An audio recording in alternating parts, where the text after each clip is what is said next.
I want to talk about today is probably, in my opinion, one of the most important aspects of playing the quarterback position, and that's your base, okay?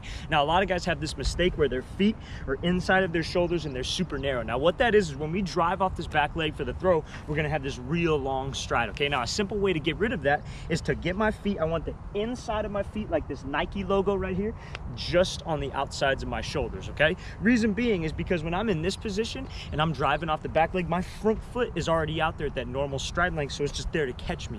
And then my hips can come through fast, I can produce a lot of torque, and I can finish through on this ball with a lot of velocity and a lot of pop on this thing. Now, the second part of the base that I want to get into is a lot of guys will have it wide, but they'll be super tall, and they got no power from these legs at all. All of your power comes from your legs and from your hips. So think of it like a boxer, right? A boxer ain't going to be standing super tall and just be throwing hooks. He's going to have no power. He's down here to get a lot of power. That's where we got to be. We got to be able to widen our base, get our feet just outside of our shoulders, make sure we're sitting down so we can have some power. And when we do push off of this back leg, our hip will be able to come through and we'll be able to get some push from our legs, from our glutes. That's where all of our arm strength comes from. It's not the arm, guys. It all comes from your base. That's why I believe it's the most important aspect of the quarterback position. All right, guys, so tip number 2 is how we're going to focus on the sequence of the throw, okay? So the first thing that should come through this throw are our hips, okay? That is the first thing for all quarterbacks, what we need to be focusing on. And I'm going to tell you how we can do that. So we already talked about the base, how we want our base just outside of our shoulders. Now, what brings this hip through is a lot of guys will say push off the back leg,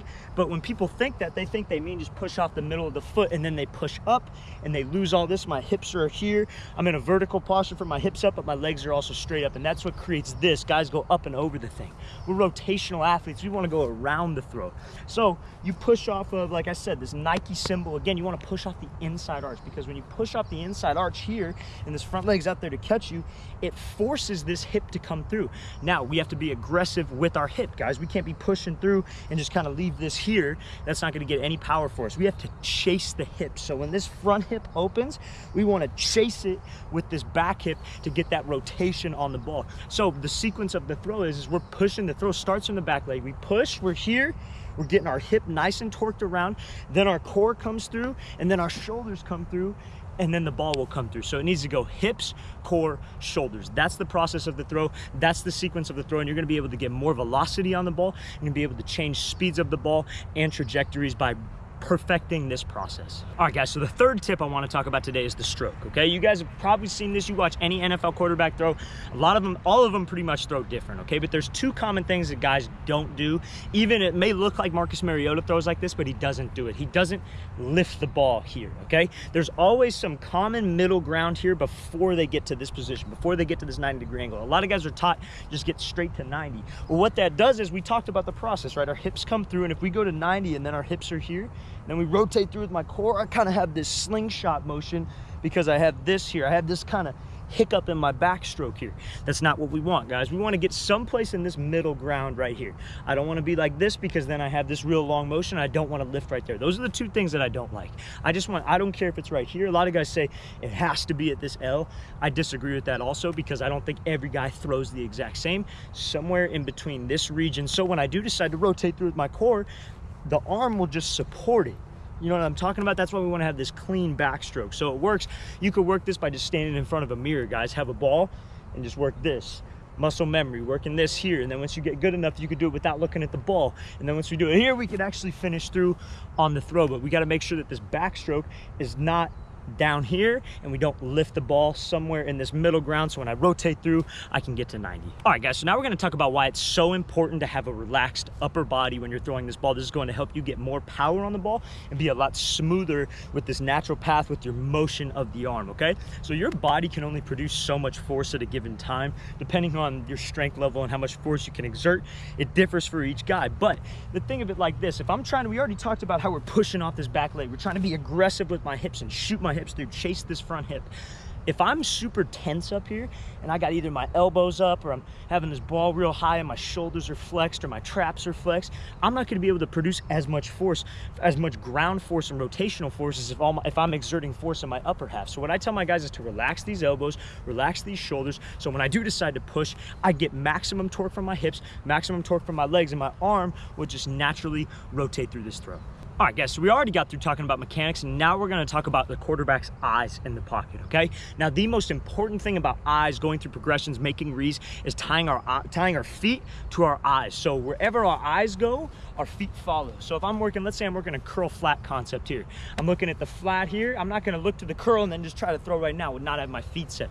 You got to pretend like there's a piece of string from my feet all the way up to my eyes. So I'm coming here, my eyes move, my feet follow, okay? We don't ever want to be in this position trying to make this throw. I'm not saying the game is perfect, it's black and white where you're always going to have your feet set, because there are off-platform throws, but when you're working through progressions with a clean pocket, guys, the most important thing is tying your feet to our eyes is one of the most important things as a quarterback when we're making reads. All right, guys, so now we're going to talk about a little bit about pocket movement, okay? Now, one of my biggest things that I hate about quarterbacks and quarterback coaches that they do is they kick step, okay?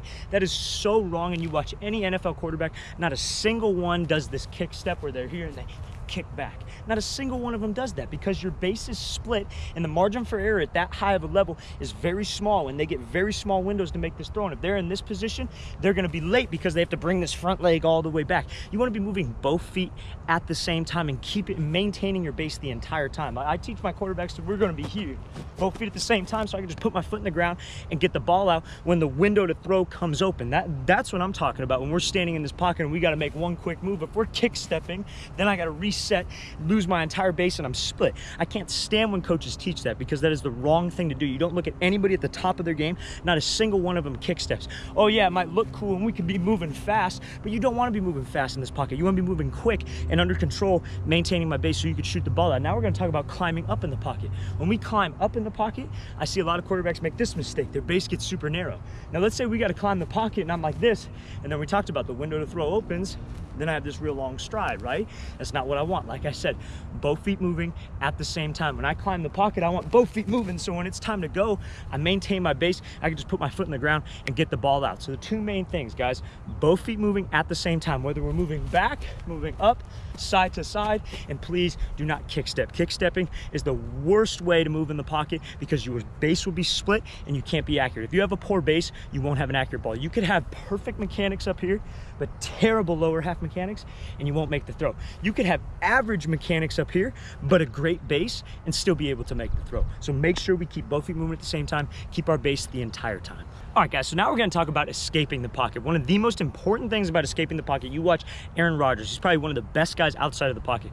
What does he do the minute he escapes out of there? Whether he pivots out, or whether he just takes off here right now, or he's working off platform here, the first thing, the one common thing is his eyes come up every single time, okay? Anytime he's sitting in here and he has to reverse out, a lot of quarterbacks are taught, and it pisses me off because their coaches don't correct this when they're on a sprint out or and they're escaping the pocket. The first thing they do is their eyes go down, and then their eyes pop up. And when you drop your eyes like that, you lose the sight of the entire field. You don't know if your guy, maybe he fell down, or maybe he just stopped. He's working this scramble drill. He's trying to get open for you, right?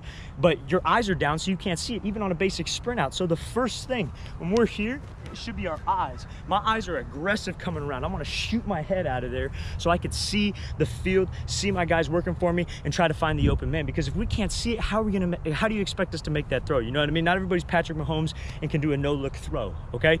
You have to be able to see downfield, eyes up immediately anytime we escape this pocket, okay? Because we don't want to just make plays. A lot of guys will see this and they'll put their eyes down and they just think they're going to go make a play. They're an athlete, you know what I mean? But we want to extend plays. That's our job. Those guys out, the running backs, receivers, they are way better playmakers than us. They are way better athletes than most of us. So I want to get the ball in their hands. I want to let them go make the play. I want to extend the play, not only make the play, but the first thing that's got to go up for me in order to do that is my eyes. All right, guys, so now we're going to talk about how you can be more accurate with the ball and how you can throw a much better spiral with the ball, okay? So one of the things that everybody teaches is a follow through, obviously, you know what I mean?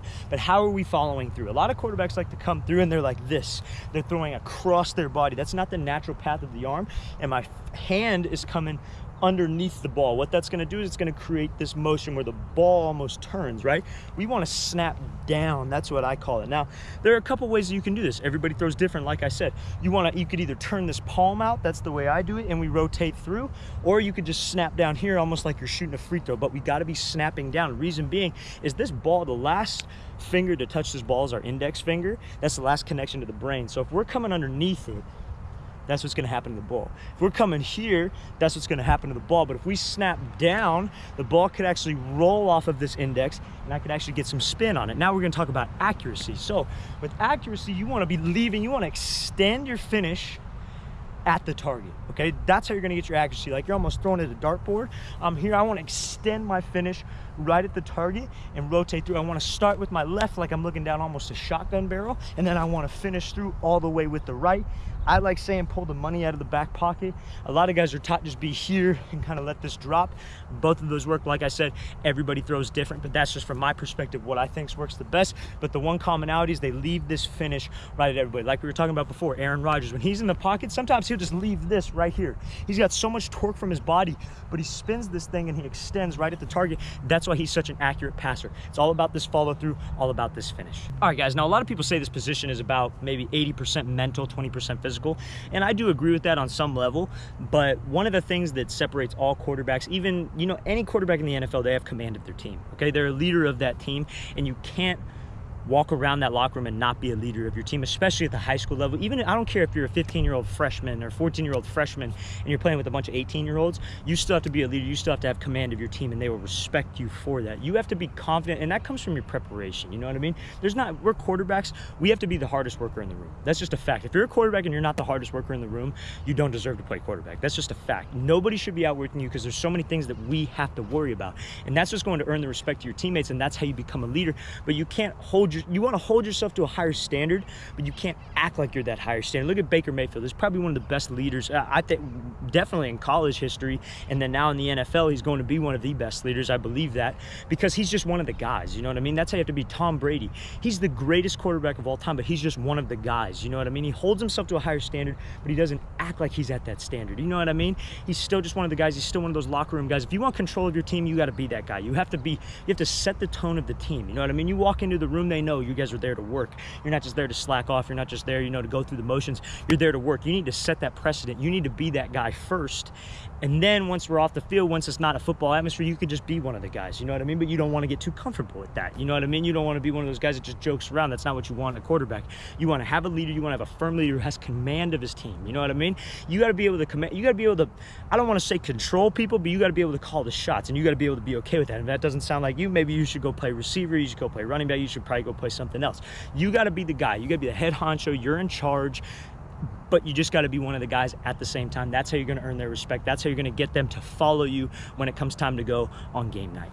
All right, guys, so the last thing I want to get into today, talking about quarterbacks, 10 great tips. This is number 10. I would say is probably confidence, okay? I think confidence is one of the most important traits that a quarterback can have next to leadership. You got to have command of your team, but confidence is what's going to give you command of that team. And I would really think that any kind of quarterback is confident, and how you build confidence is from your preparation, okay? You got to be preparing in the offseason. Like we said, you guys all know that. You got to be working hard. You got to be doing more work than everybody else, and that's what breeds confidence. But it also comes from what you're saying to yourself, okay? If you have a quarterback who's insecure, you know what I mean, is not really telling himself the right things, telling himself he's not good, telling himself he's not the guy, he's going to fail, you know what I mean? You could do all the work in the offseason that you can.